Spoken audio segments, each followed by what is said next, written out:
జనగామ జిల్లాలో టీపీసీసీ సభ్యుడు లఖావత్ లక్ష్మీనారాయణ నాయక్ మాజీ మంత్రి కేటీఆర్పై తీవ్ర విమర్శలు చేశారు. జనగామ గడ్డపై అడుగుపెట్టే అర్హత కేటీఆర్కు లేదని పేర్కొంటూ సీఎం రేవంత్ రెడ్డి, రాహుల్ గాంధీలపై ఆయన చేసిన వ్యాఖ్యలను వెంటనే వెనక్కి తీసుకోవాలని డిమాండ్ చేశారు. బీఆర్ఎస్ పాలనతో విసిగిన ప్రజలు కాంగ్రెస్కు అధికారాన్ని అప్పగించారని, రాష్ట్రంలో ప్రజలు సంతోషంగా ఉన్నారని తెలిపారు. కేటీఆర్ తప్పుడు ప్రచారాలను ప్రజలు నమ్మరని, రాబోయే ఎన్నికల్లో కాంగ్రెస్కే విజయం ఖాయమని అన్నారు.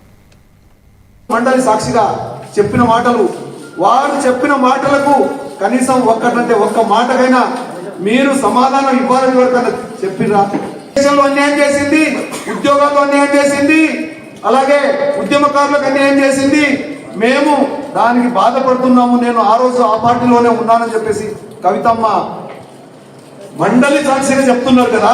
వార్డు సభ్యులుగా కోర్టులు నిలబెట్టాలని చెప్పేసి నిన్న ఒక ఆలోచన విధానం మీడియాలో వచ్చింది.